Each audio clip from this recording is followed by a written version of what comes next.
اللهم صل وسلم وبارك على سيدنا محمد. اخباركم يا حبايبي؟ معاكم منار، يا رب تكونوا بخير. النهارده عملنا الجبنه الحادقه، الجبنه القديمه طبعا.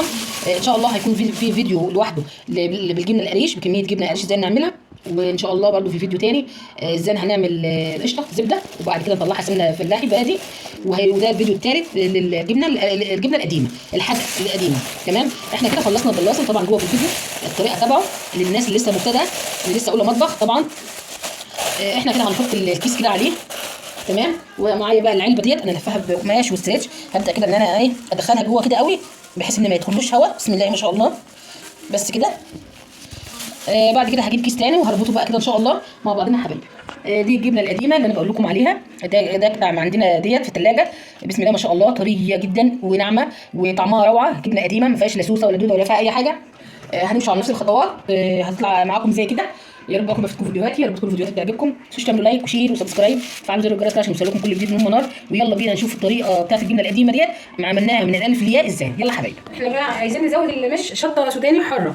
طبعا دي شطه سوداني حمراء جدا، كنت انا جايباها وحطيت كميه عشان انا اعمل هذه الشطه معاكم. حطيت كميه منها الحمراء قوي، حطيت منها شويه في الفريزر، وقلت بعمل منها ايه ازود بقى المش. طبعا قبل ما احطها كده لازم احطها على نار. طبعا هي كانت في الفريزر، فطبعا فيها سوائل، مش شطه فيها سوائل، فانا احطها على عين صغيره تجيب السوائل اللي فيها وتغلي يا حبايبي. ما ينفعش ان انا اعمل المش بالشطه على طول حمرا كده على طول، عشان المش عندك ما يحصلش فيه دوده او سوسه. لازم تغليها على النار الشطه، سواء الشطه الناشفه او الشطه الطازه ديت، لازم تغليها على النار. وبعد كده تخلطيها في الخلاط، وبعد كده هتضيفها للمش. احنا مع بعض واحده واحده. انا هحطها كده على البوتاجاز هتغلي غلوتين ثلاثه كده لحد ما اعتبر ان هي استوت. بعد كده هنعملها في الكبه مع بعضنا او الخليط مع بعض. غلينا الشطه، هبدا بقى ان انا احطها. سبتها غلت ربع ساعه، ريحتها بقى نار بصراحه. وهحط شويه شطه ناشفه،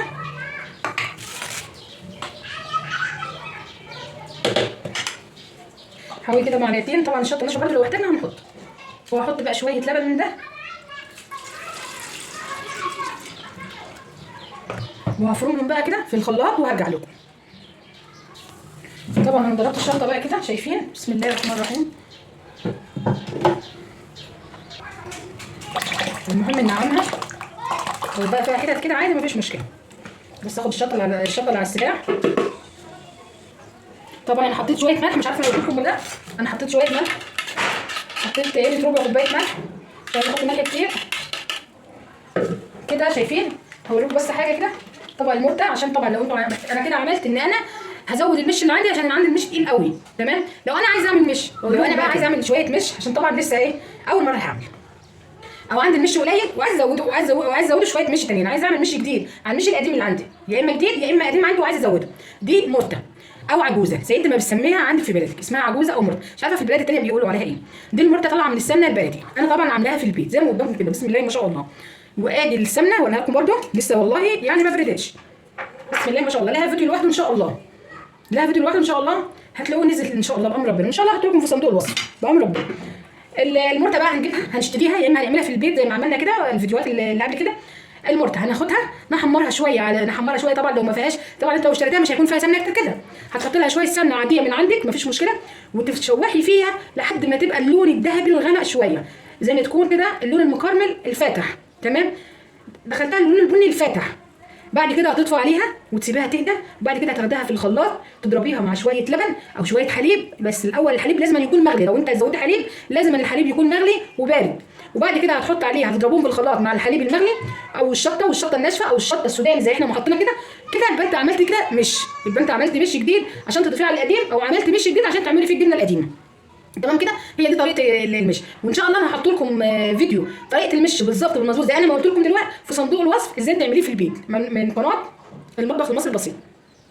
دي قناه القديمه، هجيب لكم الفيديو واحط لكم في صندوق الوصف. تمام كده، يبقى احنا كده ده احنا عملناه. وهنرجع بقى هنجيب المش مع بعضنا عشان نضيف الخلطه الجميله اللي احنا عملناها ديت للمش ان شاء الله. هرجع لكم بعد شويه. ده المش بقى اللي طلعته من البلاصي، لو شايفين تقله، شايفين القوام تبعه تقيل قوي بسم الله ما شاء الله. طبعا كان فيه جبنه كتير، والجبنه بقى طبعا اتهرت، فطبعا ايه اللي خلاها تقيل؟ كان فيه جبنه. تمام، انا هبدا بقى ان انا فضيته كله من البلاص طبعا، لان لقيت البلاصي مكسور من تحت، فطبعا ما كانش هينفع ان انا احط فيه جبنه تاني، فجبت واحد جديد هعمله معاكم دلوقتي. انا بحضر حاجتي علشان طبعا بحط الجبنه بقى معاكم ان شاء الله. فطبعا اللبن اللي طلع من الزبده اللي هو المخيط اللي عملنا فيه هرس الشطه، هنبدا نقلبه على المش ونشوف نوصل للقوام اللي احنا عايزينه محتاجينه، لا خفيف ولا تقيل. طبعا هو تقيل قوي وهياخد كميه اللبن اللي معانا ان شاء الله. هنقلب بقى لحد ما كله يخف.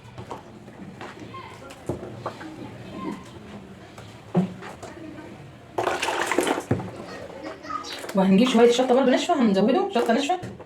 شايفين جمال المش؟ بسم الله ما شاء الله. طبعا عايزه اقول حاجه كده، في اكترنا في ناس بتروح تجيب دواء للجبنه، دواء للجبنه.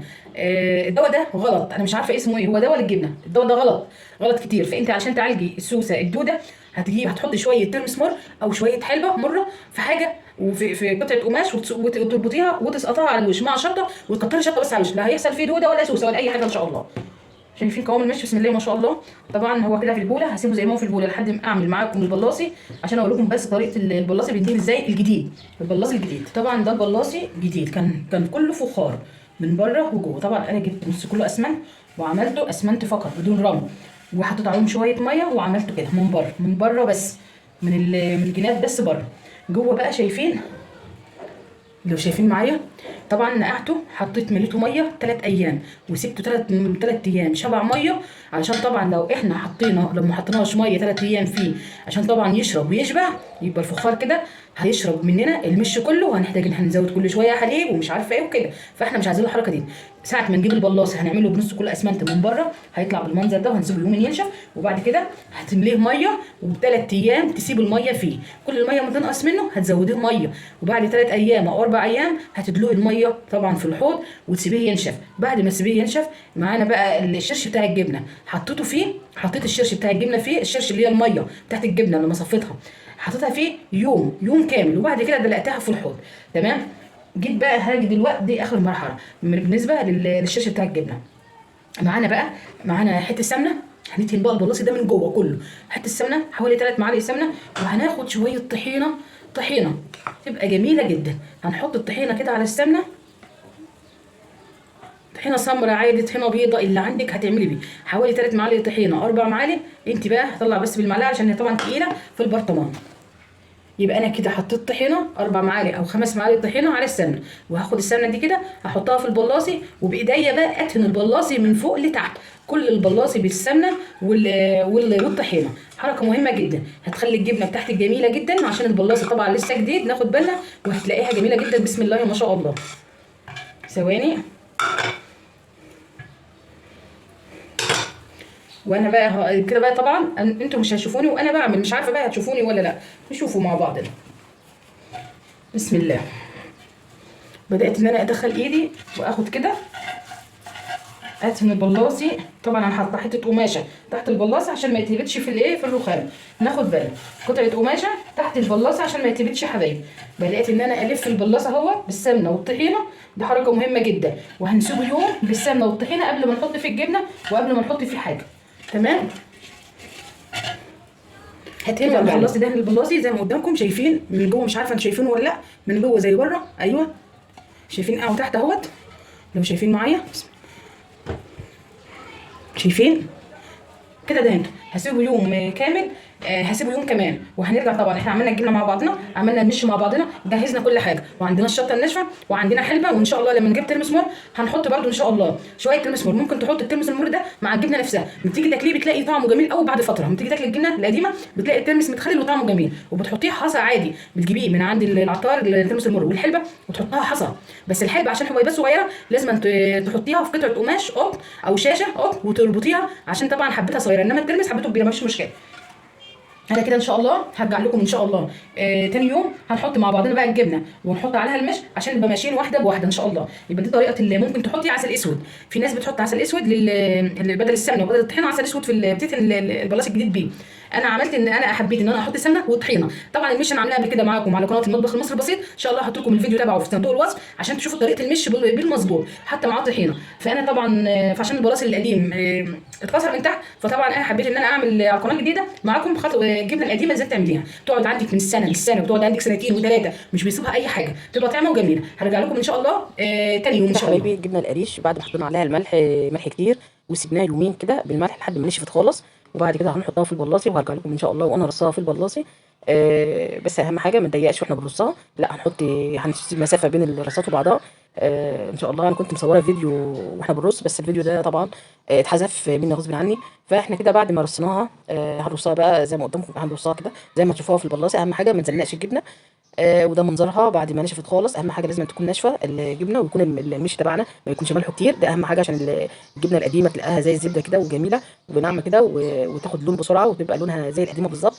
وهرجع لكم تاني واحنا رصين البلاصه يا حبايبي. وكده حبايبي بسم الله ما شاء الله ملينا البلاط كده زي ما قدامكم بالجبنه القريش. طبعا تكون ناشفه حبايبي، ناخد بالنا. طبعا دي كده حلبه حصى مر طبعا جامد، انتوا عارفين بتمنع الدوده. طبعا ان شاء الله بنجيب شويه، بنجيب ترمس مر هنحط شويه، بس هنحطهم كده من غير قماشه.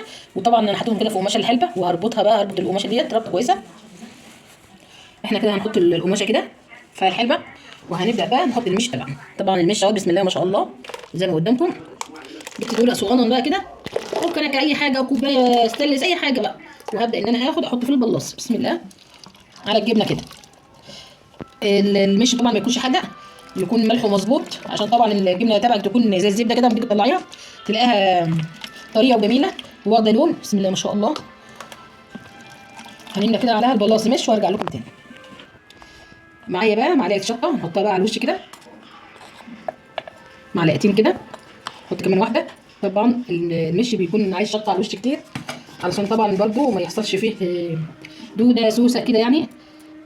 وهجيب كيس بقى احطه على فم كده حبايبي. خلصنا البلاص الجبنه، هنحط بقى عليه كيس وكده تمام. وهنحط بقى عليه هجيب علبه ونحط عليها قماش، علبه كده زي ديت، هي علبه مدوره تقطع عليها قماشه قطن، وبعد كده لفيت عليها ستريتش طبعا عشان تقفل البلاصه تمام، عشان طبعا ما يدخلوش اي هواء. دي ملحوظه مهمه.